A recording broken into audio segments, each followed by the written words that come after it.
Hi everyone, I am Saket Bansal back with another episode of PMP Exam Prep Power Hour. It's our 32nd episode, and the agenda is coming based on what we discussed in our previous session, 31. One of the participants recommended that why don't we do a next session on hybrid approach of project management. So here we are talking about hybrid life cycle approach, focusing on PMP exam. So I'm your host. I am here to clarify your PMP project management related questions. We can talk about generic project management related topics as well, but major focus is around PMP certification. This session is designed to support participants who are preparing for their PMP exam and if they have a specific query related to the PMP exam preparation. I do conduct PMP classes myself. My sessions are starting next week. But here we are open for everyone. Whoever wants to come can come and have a conversation about their topics. So I start with the first level of questions or say topic, which is around hybrid approach. The usual format is I talk about a topic which I declare for a session, and then we take question and answers. Those questions could be related to the topic which I'm covering and can be something else which are related to project management though, but may not be directly focusing on today's topic. So today we are discussing hybrid life cycle approach. Now, first, before even we talk about life cycle, we probably need to be clear that project and agile, this combination itself is hybrid. So we can say the pure agile may not be done when you are using project way of working. Though the Agile Manifesto does talk about project as a word, because there is a clear saying that build project around motivated individuals. So the word project is pretty much visible in Agile Manifesto as a principle. But the approaches which are more popular with the Agile way of working, like a Scrum or even a scaled Agile, they don't recommend working in a project manner. So I would say that working with projects and Agile is something which we need to drive ourselves. It is not coming based on something which is standard available. I can't just say that I am following Scrum and I am following project. If I'm using some Scrum ideas, then I'm definitely customizing them because I'm using in the project context. So I would say that when the project is coming, I'm already thinking about some customization happening in the pure Agile approach. Now, let's say, how do we decide life cycle? So first thing we need to consider in our PMP mindset, project management mindset, that we are more delivery oriented. We are here to achieve project objectives, to satisfy our stakeholder expectations, and we need to choose the appropriate approach which fits into my project context. So that is my role. Now, some of you hear that our company uses Agile. We do development in Agile only. Somebody will say we do development in waterfall only or something else. Yeah. But the PMP or a project management way of working is first focus on what is your requirement, what is your project constraint, what is your project environment, and then you choose which particular approach will be suitable right now. And approach can evolve over a period of time. There is nothing like once I choose the approach, I must follow that. I will follow it, but if I'm finding uncomfortable, then I will change it. So a project way of working is mainly focusing on value delivery project objective rather than I need to do it in a particular manner. So that's the first starting point. Now, when we learn in our project management in a PMP exam, we talk about project lifecycle selection. So in your organization, you may have some kind of checklist which helps you in selecting appropriate life cycle approach for your project. Even inside Agile or inside predictive life cycle also, there could be multiple variant. So say there is a predictive life cycle you want to follow for 3-month project, and there is another predictive life cycle you want to follow for 1-year project. So in a 3-month project, you may have only 5-10 documents. In a 1-year project, you may create 50 documents. That's not possible. In a 3-month project, you may only have a 2 milestone reviews. In a 1-year project, you may have a 7 milestone reviews. So the overall phases, overall checkpoints, documentation, though the overall approach as a both is predictive, but exact life cycle will vary. So each organization creates multiple variants of life cycle, some variants of predictive, some variants of agile, and based on the project characteristics, your PMO, your organization recommend you that this life cycle might be suitable for you. So I need to do life cycle selection as a project manager. Even after getting the recommendation, I always focus on finding tailoring because I need to focus on my project goal. So if I see something is not suitable for me, I definitely propose a tailoring for that. Now, what kind of tools can be used? From an exam perspective, you can say we can talk about requirement volatility, we can talk about technology volatility, and usually the ideas which are more volatile are done in the adaptive manner, ideas which are less volatile can be done in the predictive manner. That is something you can do. One of the tool which is also discussed in your PMP content you can focus on is something I'm just sharing a website. Yeah. So agile suitability filters. So incidentally, that tool which you see in your content, especially if you are going through a PMI authorized content outline, it talks about that we can use various parameters to find out which life cycle will be suitable for us. So here, in this particular example, they have various suitability filter. One of the two, you can have similar tools used by yourself. Yeah, you can go for suitabilityfilter.com, which I'm using. And here, there are questions like how much accessible the customer is. You have an access or you don't have an access. That's something you are thinking. So if you have an access, you can say you are more agile approach. If you don't have an access, then you have a more documentation approach. Because customer is not available, they just given you a something to see. So that way, you can choose an appropriate filter there. You can choose other filters like what is the approach buy-in. People like working in the agile or people don't like working in agile in the organization, the stakeholder environment. You probably need to select that. You probably also need to select how confident your stakeholders are on the team. Yeah, team is something which is requires frequent monitoring, or something we can say this team can take care of it. We can assume that we have a full confidence. We want to have a full freedom to them. Yeah, how the team is going to make decisions, like who is going to make a decisions, local decisions, are we making team making local decisions or the management is making decisions? So as you go out, you start going towards a predictive life cycle. Now similarly, do you need an incremental delivery? Usually yes, that's the basic reason of doing it. Then you may have a criticality of the product, like what will happen if the defect comes. Is there a loss of life involved? Is the money involved? Is the multiple lives involved? So you need to find out what kind of cross-checkings are needed. How frequently the changes are expected to happen. Definitely, in the agile way of working, we expect 60 to 70% changes will happen. So you will put it here. If there are only 20-30% changes are happening, then you can go for probably a hybrid approach. So this particular tool is again one of the example. Your organization may come up with their own criterias and guidelines for selecting the appropriate options. Maybe they have a questions where you need to put a checklist, and based on that, you appropriately select first an approach like adaptive, hybrid, or predictive. And then inside the approach, you will have a specific life cycle which might be recommended to you for your project delivery. So here, this particular tool is showing if you are coming in the inner circle, you can go for agile. If you are coming to a little outer circle in between, you need to go for hybrid. And if you go further outer circle, you will go for predictive. Yeah? So if I have everything going in this particular direction, then definitely I need to go for predictive. But if I have something mixed mode, then probably I need to find out something which is at a hybrid way of working. So the summarization here is that in an organization, we need to have an appropriate life cycle model, a selection model, and based on that, as a project manager, I need to select an appropriate life cycle. And what if my life cycle is coming hybrid, where we can say that there is some amount of agility needed, but there is some amount of predictability also needed. We need to follow some kind of compliances, governance, and documentation. The team size is big. We are working from multiple geographies. We have a criticality related to our deliverables. Stakeholders are not that frequently available, but they need really incremental delivery. So we may have a specific condition which might result into selection of a hybrid life cycle.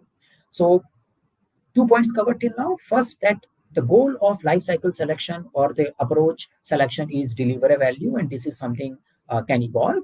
And organization should have some support mechanism for the project manager, or I assume I will create that alignment with my stakeholder to select an overall approach. And one of the possibilities is a suitability filter, which you can try it out. I will share the link in the description later.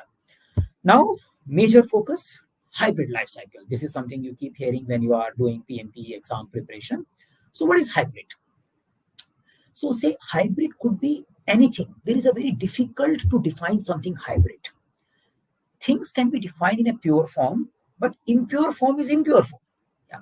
So what is a pure form? You can say pure agile. You can easily define it: collaborative working, self-organizing teams, small teams, and product owner doing X, Y, Z, and we are finally delivering it. That's a pure agile way of working. Predictive life cycle, we can also purely define that we do plan in the advance, we execute it, and we control the changes during the life cycle. So these are pure definition. But hybrid is something in between. Something, yeah, we need changes, but not 50%. We need 40% changes. So we can't plan everything in advance, but there are some components which will be frequently changed. So you can say, oh, we need to find out something middle path. So there could be a middle path which is looking for 40% change. There could be a middle path which is looking for 20% change. There could be a middle path which is looking for many incremental delivery. There could be a middle path which is not looking for incremental delivery, but looking for flexibility in the requirements.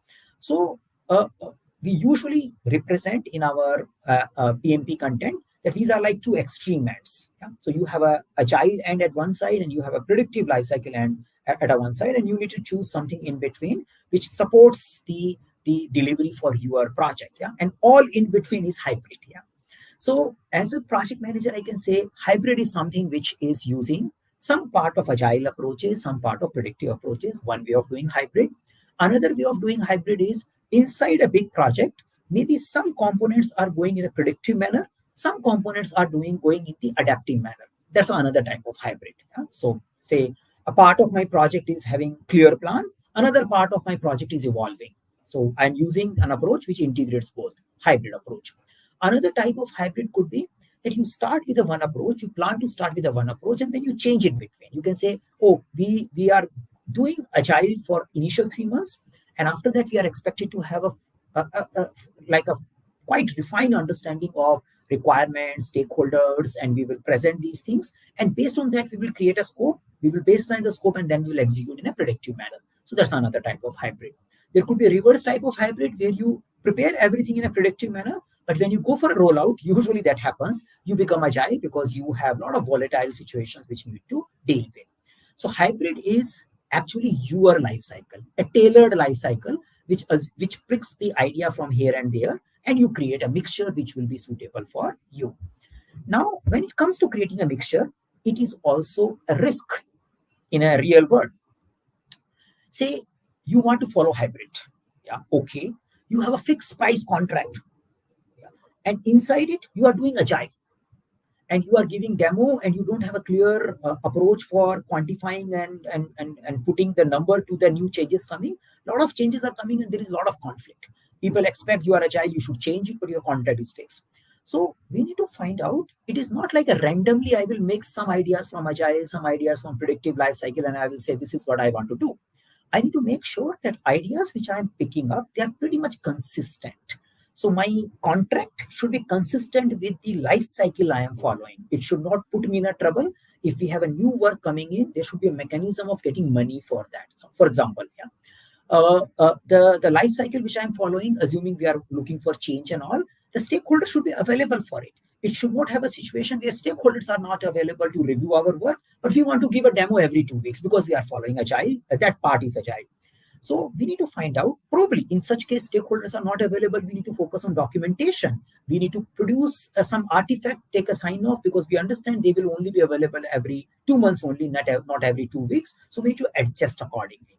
So in a real world, as well as for exam perspective, exam may not go that much deep into understanding which techniques will be suitable with other technique. That much maturity of, as of now, PMP exam is not having. But as a project manager, we understand that we need to have a right mix. And we do see in many organizations, there is a wrong mix. Yeah? You have, the practices which you have picked up, they are not compatible with each other, and that is creating a lot of conflict, and people are getting stressed because of those wrong mixtures. So as a project manager, I should be aware that I should be taking the right mix. Yeah? How do I identify it? I need to see the overall consistency. I need to see how these practices integrate well and deliver the value. Now, overall, if I am using some part agile, some part predictive lifecycle in my project, in the PMP exam, you will get a questions where you will get tested that do you have an approach which integrates both. So say The question may indicate some part is going in agile, some part is going in predictive. You want to report to the stakeholder, what will you do? And the wrong answer would be, I will give a separate report for agile and I will give a separate report for predictive lifecycle. Yeah, that won't work. I need to ensure that there is a information which is coming extra, but overall, I do need to have a consolidated status talking about what are we doing in the project, how are we achieving our project objectives. So I need to take an integrated approach related to planning, integrated approach related to execution, integrated approach related to delivery. So that's something I need to keep in mind when I'm focusing on hybrid approach based questions. Then another important pointer I want to remind for a hybrid approach based question is role flexibility. So say you keep hearing in the Scrum defines 3 roles and they design the whole framework around that. Yeah. Because they want to tell that this particular role will do this particular role will do this, and that's how we should operate. It's pretty dictated. In case of project management way of working, you may have a situation where you have a more type of roles and you may have a less roles, and it cannot be fixed that these 3 type of role will be only available. Yeah, because in these 3 type of role, there is no role of a project manager. So whenever you are focusing on hybrid approaches, don't go by the Scrum roles as it is, at least for PMP exam. Yes, there is a possibility of following Scrum roles, but there is also a possibility of modifying those Scrum roles. For example, there is a possibility of project manager is also playing a role of a Scrum master. There is also a possibility the client is playing the role of a product owner. There is a possibility we have a product owner and we have a customer and a sponsor, but they are putting a lot of guidance, and then product owner has to work along with those people. In a question, we may not have a product owner, we may have a product manager. We may have just a customer not having a term called product owner. So I should be flexible with that when I'm taking the question. I says, okay, customer is something which can do the type of expectation we have with the product owner. So I can definitely work with the customer if the question is showing customer is closely working with the agile team. So I can easily replace customer with the product owner because that's the question is showing. So I can't keep my mind fixed into Scrum role when I'm dealing with hybrid questions or when I'm dealing with PMP exam questions. So that's another reminder. Artifact flexibility. So say in a Scrum, you may not have a risk register. But if there is a question which is showing that you are following hybrid approach and there is an existence of risk register, you should be comfortable with that. See, the whole idea of hybrid is that we have a mix up of artifacts and techniques. So if maintaining a risk register is useful as an example, you use it. Yeah.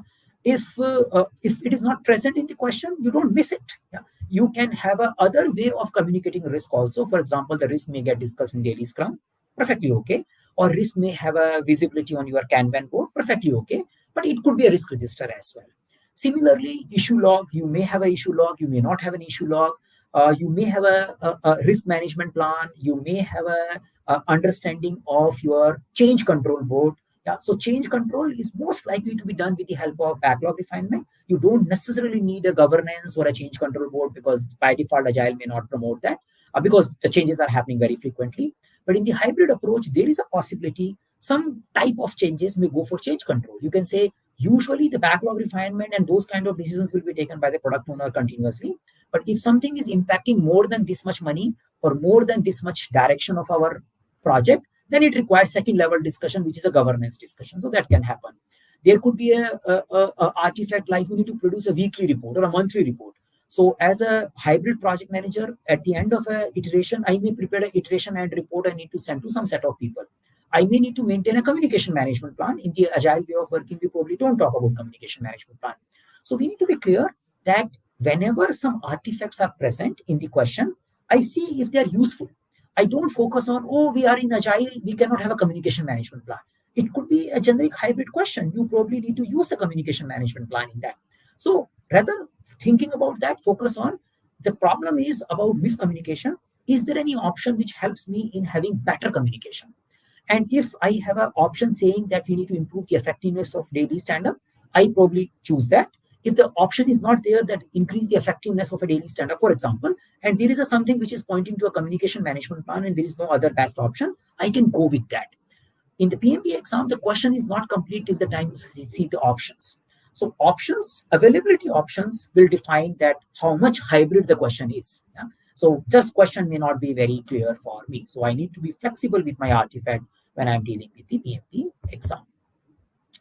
Now, overall, the goal of your hybrid approach or any approach you take, usually when I pick a hybrid, it is about early delivery. So in general, I always aspire to make multiple deliveries during the project life cycle.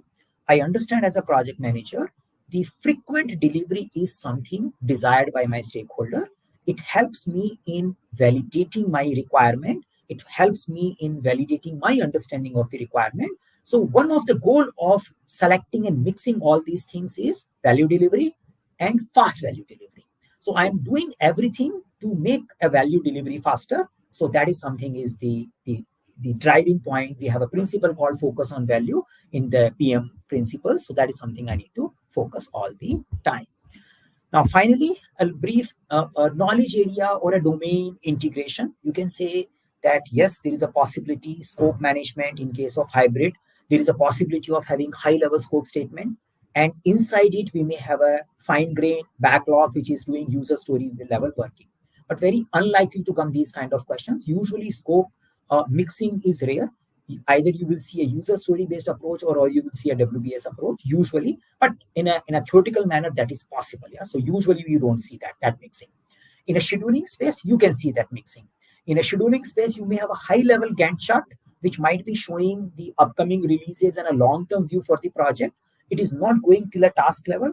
So you can say your product roadmap might be presented using Gantt chart. So that is possible. And inside, you may have iterations which are happening in a sprint level.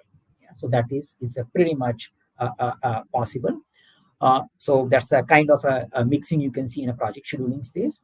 Project costing space, very unlikely to have a mixing. Project costing in the case of agile approach is capacity-based costing rather than WBS-based costing, because you don't have a scope baseline in the agile or hybrid. Hybrid approaches, we can say, usually I can ignore that scope baseline will be there. Again, depends upon the question, but usually it will be based on the capacity. The quality practices, so I should be open with formal quality audits and quality processes. I should be also okay with having retrospective and definition of done, taking care of a lot of quality work. So flexible. When it comes to risk is a generic thing. It should be maintained all the time. But we understand in the agile world, it's more like organic.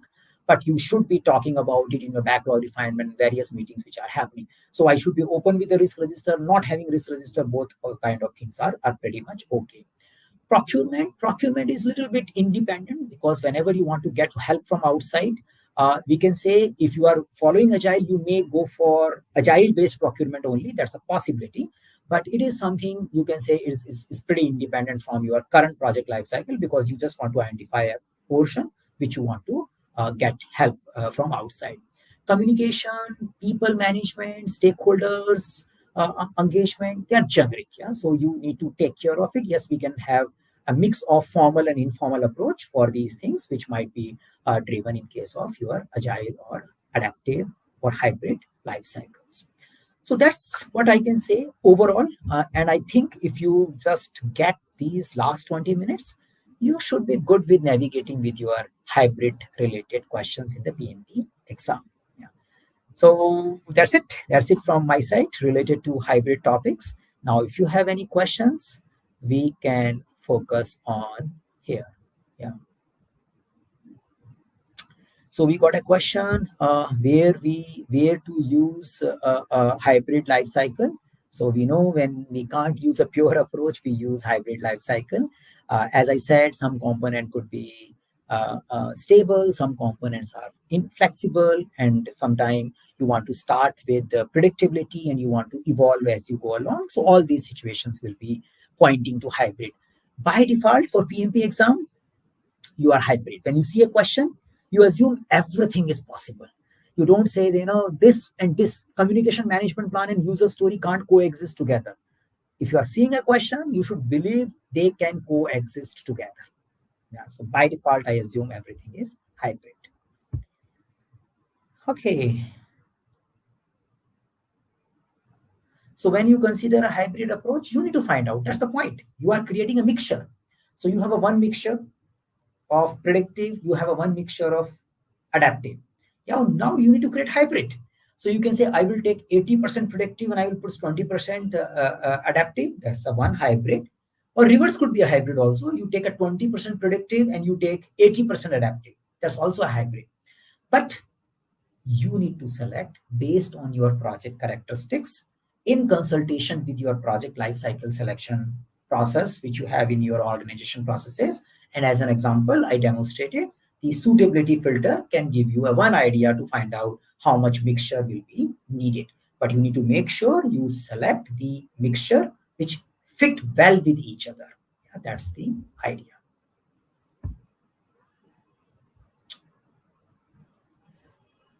So what are the potential risks associated with the hybrid approach and how do we mitigate them? So as I said,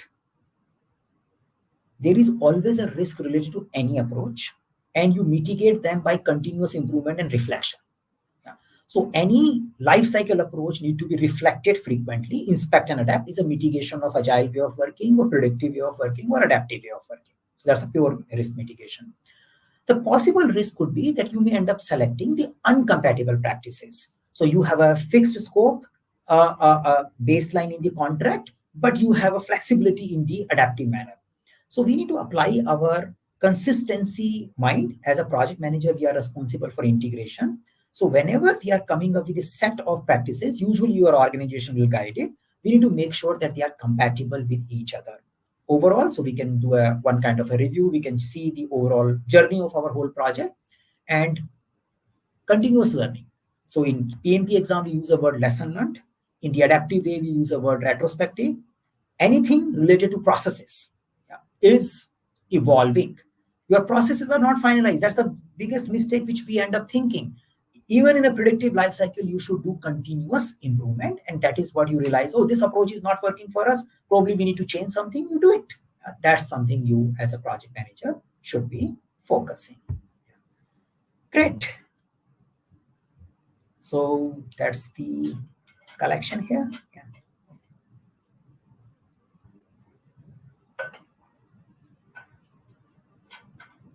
So if you have any question, if you're on a LinkedIn or on a YouTube, you can put it. Yeah. So which procurement strategy need to be followed in hybrid approaches? So see, actually the procurement strategy depends upon, not upon your overall project life cycle, but more, maybe a little bit depend upon your overall life cycle as well, but it more depends upon the component you are outsourcing. Yeah. So say I am following Agile and I just want to buy laptops. I will just buy. Yeah. Maybe. So it's a procurement, but it's a pure clear-cut procurement. It could be a raw material which is used in my project. So I will just go for a defined raw material and I'll purchase it. Now, I am in Agile or not Agile, but I want to find out a group of people who can develop some customized solution for me. So in that case, I need to focus that part into adaptive manner. So whatever the requirement I am outsourcing. So there is a possibility, as we said, you don't know exact percentage mixture. So in the hybrid, you may have a predictive component, you may have adaptive component. There is a mix. Now, which portion you are giving out, that will define your procurement detail, yeah, that particular contract. Now, overall procurement strategy will talk about classifying what kind of contract can go for fixed price, what kind of contract can go for adaptive life cycle, what is the overall support mechanism you need to put. That's a procurement strategy generically. If you have to get something from outside, how many vendor you need to contact before you can finalize it, what set of documentation you should make, what kind of contract or what kind of procurement can be approved at a level 1, what all has to go for level 2. Thus, that all is your procurement strategy. So I need to create this procurement strategy, and for adaptive area, I probably need to be more careful for my contracts. Now, how about release management? Do we follow CI/CD deployment in hybrid approach, or in only predictive stories will be following fixed release, or adaptive will follow CI/CD? So first thing is that for a PMP exam, it is not pure software. Yeah, so there is a possibility of having some flavor of software, but continuous integration, deployment, release management, data migration, that kind of topics are very unlikely to come. That's the area. Now, is it the continuous integration is something which is only specific to Agile? I would say it's a technical practice. Yeah, it is something you have a 10 teams who are working, why don't you promote integrating their work? Even if you are following waterfall, you should promote. So it is something like, do we do a one particular meeting? And if you are doing predictive life cycle, we don't do a status meeting. If you are doing adaptive life cycle, then we do a status meeting. So that will be a little bit odd. So it's a good quality practice. Somebody will say, should we do automation in our testing if you are agile, or should we do automation in our testing in predictive? This is, it's an automation. You need to do it. So that way, our technical practices of integration, deployment are our technical practices.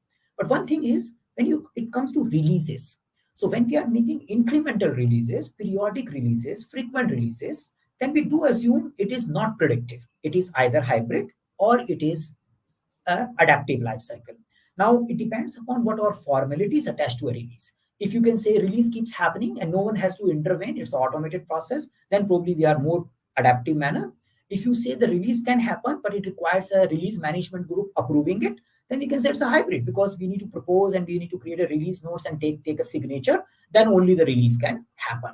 So it is something which we need to design. That's something we can say, but it can happen in the both environment. Most likely, if you see a question in the PMP exam which focuses on continuous releases or frequent releases, it is not predictive life cycle. It is either hybrid or adaptive. That much we can say. But integration can happen in any.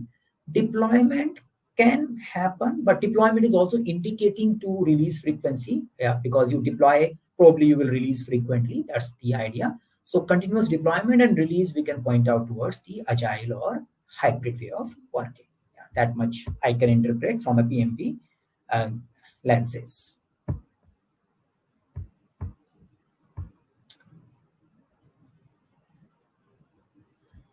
Okay, so that's about our questions. I hope the things are working in LinkedIn. Sometimes they don't, and because we don't have any comment yet from LinkedIn, that's why I'm a little curious. It's working or not? Looks like it is working. Hope so. Yeah. So if you are watching us on LinkedIn, you can just put a comment. It will reach us. And if it is not reaching us, then another possibility is go to our YouTube channel.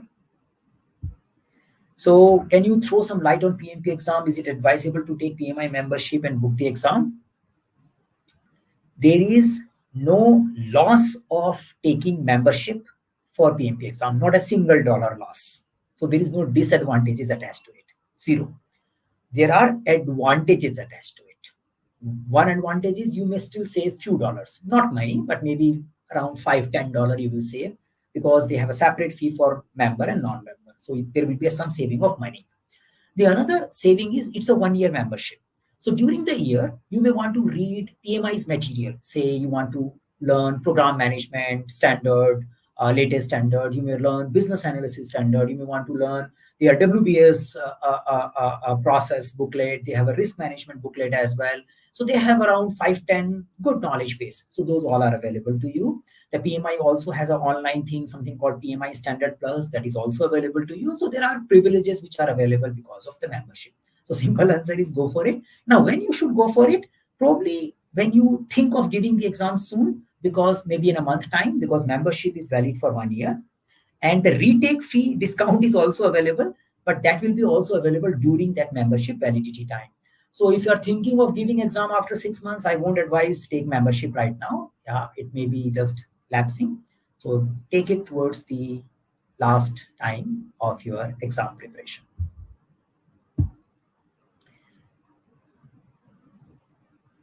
So is there any tricky questions, whether PMP questions are asking about predictive approach or hybrid approach?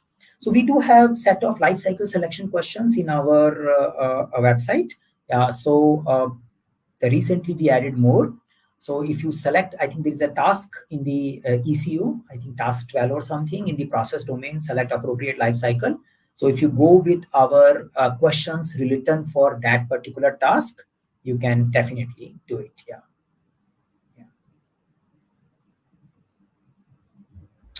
So go to our website and then we can follow it. Yeah. So the another advice is coming is that if you want to take multiple certification exam during the same year, then definitely membership is beneficiary for you. Yes. So that's again more extraction of the membership you can do if you take multiple exam in the same active membership year. Yes. Yeah. That's a good advice. Okay, so till now we explored hybrid, predictive, adaptive, and spoke about some of your queries related to exam and integrating these approaches in your projects.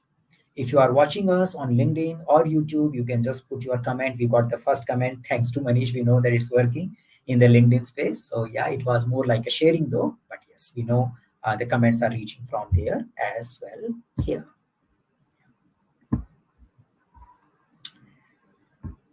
So I take a pause in case someone has a query. We will do it, else we probably focus on concluding today's topic.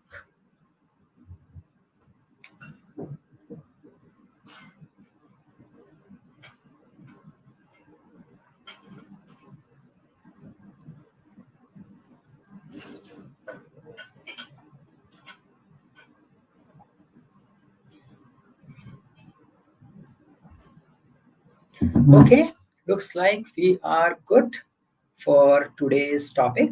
Yeah, and no more pending queries. I am definitely conducting a PMP class this weekend, coming weekend, not this Saturday, Sunday, next one. So if you are thinking of doing your PMP certification soon, you can choose to join our classes. Now we also came up with some mentorship options. So if you just want to take a mock test with us or take some assistance in application filling, those kind of products and options are also available. Earlier, we were only running normal boot camps, but we have other alternatives also. So in case you have done some amount of preparation, but you need little assistance, little push, those options are also available on our website now. So you can visit and see our PMP study options. Great. Thank you everyone for your participation. See you in our next PMP exam prep power hour.